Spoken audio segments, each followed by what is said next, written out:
Cześć wszystkim! Jesteście na kanale Fajny Kod, poświęcony programowaniu. W dzisiejszym filmie omówimy zmienne i stałe w języku C#.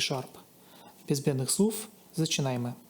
Do przechowywania danych w programie używane są zmienne. Zmienna to nazwana przestrzeń pamięci, w której przechowywana jest wartość określonego typu. Zmienna ma typ, nazwę i wartość. To właśnie typ określa, jakie informacje może przechowywać zmienna.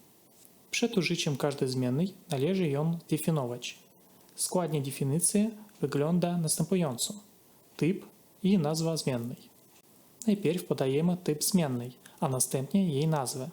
Nazwa może zawierać dowolne cyfry, litery i podkreślenia, przy czym pierwszy znak w nazwie musi być literą lub podkreśleniem. W nazwie nie mogą być znaki interpunkcyjne ani spacje i nie może to być słowo kluczowe języka C#. Słów kluczowych nie jest wiele, a podczas pracy w środowisku Visual Studio słowo kluczowe jest poświetlone na niebiesko. Choć nazwa zmiennej może być dowolna, zaleca się nadawanie zmiennych zrozumiałych nazw, które będą mówić o ich przeznaczeniu. Kiedy aplikacja ma kilka tysięcy linii kodu, czasami trudno zapamiętać, do czego służy dana zmienna. Teraz, jako przykład, stwórzmy taką zmienną.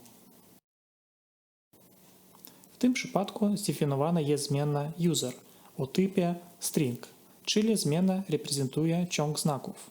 Ponieważ definicja zmiennej to instrukcja, po niej stawiamy średnik.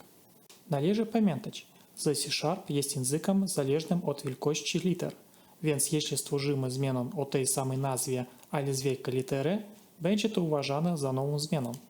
Po zdefiniowaniu zmiennej możemy przypisać jej pewną wartość, np. user first user.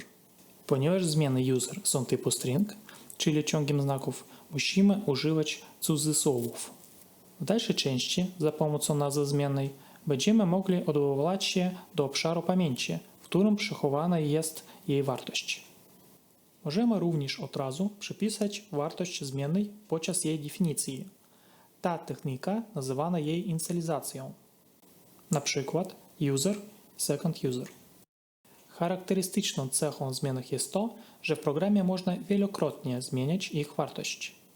Dla przykładu, wypiszmy wartość user w konsoli. Użyjemy kodu z poprzedniego filmu. Jak widzicie, otrzymujemy błąd. Wynika to z faktu, że inicjalizacja zmiennej nastąpiła po wywołaniu metody writeLine. Aby to działało, wystarczy przenieść ten fragment kodu po zadeklarowaniu zmiennej. I to zadziała.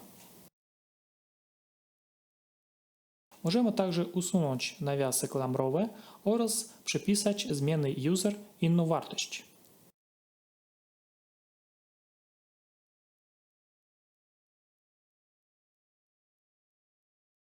I to będzie działa. Jak już powiedziałem, charakterystyczną cechą zmiennych jest to, że możemy zmienić ich wartość w trakcie działania programu.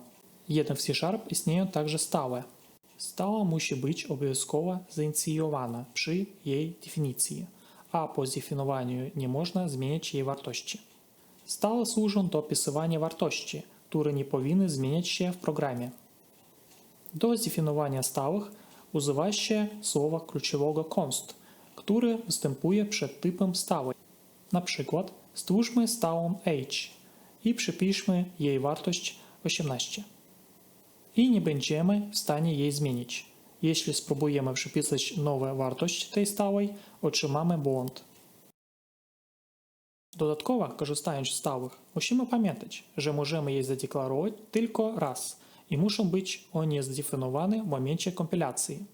Tak więc dostaniemy błąd, jeśli na przykład spróbujemy usunąć przypisaną wartość.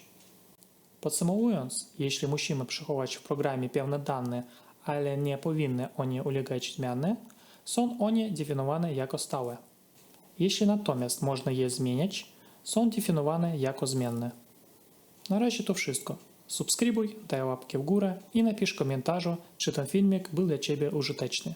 Do zobaczenia w następnym filmie.